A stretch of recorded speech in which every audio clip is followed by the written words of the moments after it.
আজকালের যুগে যদি টাকা পয়সা না থাকে মানুষের এটা বহুত জ্বালা হয় কি না কও। হ্যালো এভরিওয়ান, সকাল সকাল ঘুম থেকে উঠে আমি আমার ব্লগটা স্টার্ট করে দিলাম। তো সকাল সকাল আমি ঝাড়ু নিয়ে বাইরে পড়ছি ঘরটা ঝাড়ু দেওয়ার লেগে। তো ভাবলাম আমি আজকে রান্নাঘরটাকে ঝাড়ু দিয়ে দিই। তো ঝাড়ু দেওয়ার লেগে দেখো আমি ঝাড়ুটা দিয়ে দিচ্ছি রান্নাঘরটা ঝাড়ু দিয়ে আমি গেলাম গা বড় ঘরটা ঝাড়ু দিতে লেগে।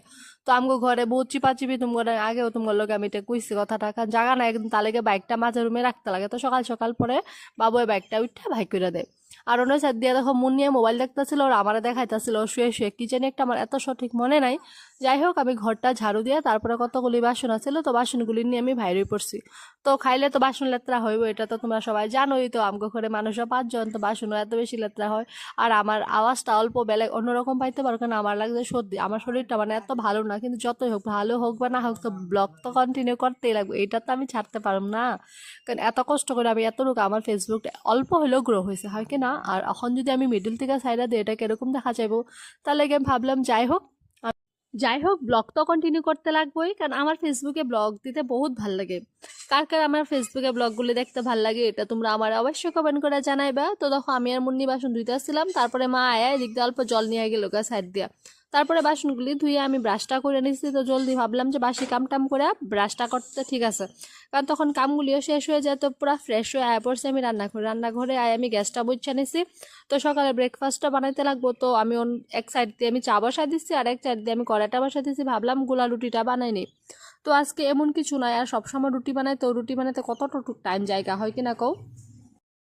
তার লেগে ভাবলাম আজকে অল্প গুলা রুটি বানাই, কিন্তু রুটি খাইতে ভালো পাই, কিন্তু রুটিটা ভালো পাইলে কি বহুত বানাইতে তো লাগে কষ্ট কও। রুটি বহুতগুলি বানাইতে লাগে তো প্রবলেমও হয়, এত সকাল সকালে তো টাইমও থাকে না। তার লেগে আজকে ভাবলাম না আজকে সিম্পল কিছু একটা বানাই। তারপরে আমার দেখো চাটা বানানো কমপ্লিট হয়ে গেছে, তারপরে আমি চাটা বাইরে নিয়েছি মা বাবু আর আমার লেগে, কারণ বনু আর চা খায় না। তো মার লেগে গ্লাসে মা চা একদমই কাপে খাইতে ভালো করে পায় না, তো কি করুম। পরে অগর লেগে চাটা বইরা পরে আমি এদিক দিয়ে বয়ে পড়লাম। তো মারে মা পড়ছে, তো মারে দিয়ে দিলাম আর অন্য দিক দিয়ে আমিও চাটা নিয়ে বসে পড়লাম। ভাবলাম জলদি করে খাই নিই, কারণ আমি ঠান্ডা ঠান্ডা খাইতে একদমই পছন্দ করি না, আমার সবসময় গরম আমার ভালো লাগে। তারপরে আমি চাটা খাই আর ব্লগটা কন্টিনিউ করি নাই। পরে আবার আছে কেকের একটা অর্ডার, তো কেকটা ভাবলাম আজকে আইছিল চকলেট কেকের অর্ডার। তারপরে দেখো আমি সব কিছু চকলেট কেকটার আমি প্রিপারেশন করে আমি আর তোমার লগে দেখাই না, কারণ ব্লগে আর সবসময় এগুলো কি দেখাম। তারপরে দেখো আমি কেকটার ডিজাইনটা কইরা নিছি, তো তোমরা জানাইবা আমার কেকের ডিজাইনটা কিরকম হয়েছে। তার আগে তো আমি দেখো ক্রিমের মধ্যে আমি কালারটা একটু মিক্সিং করে নিছি, কারণ আমি ভাবলাম আজকে অল্প অন্যরকম ডিজাইন দিই, সবসময় খালি হোয়াইট হোয়াইট এরকম ভালো লাগে না। তো আজকে ফাইনাল দেখো কেকের ডিজাইনটা, তো তোমার কেমন লাগছে এটা আমারে কমেন্ট করে জানাইতে ভুলবা না। ভিডিওটা যদি তোমার ভালো লাগে তো অবশ্যই আমার চ্যানেলটা ফলো করতে ভুলবা না। আজকে লেগে টাটা, তো দেখা হচ্ছে অন্য একটা ভিডিওতে। তো সবাই ভালো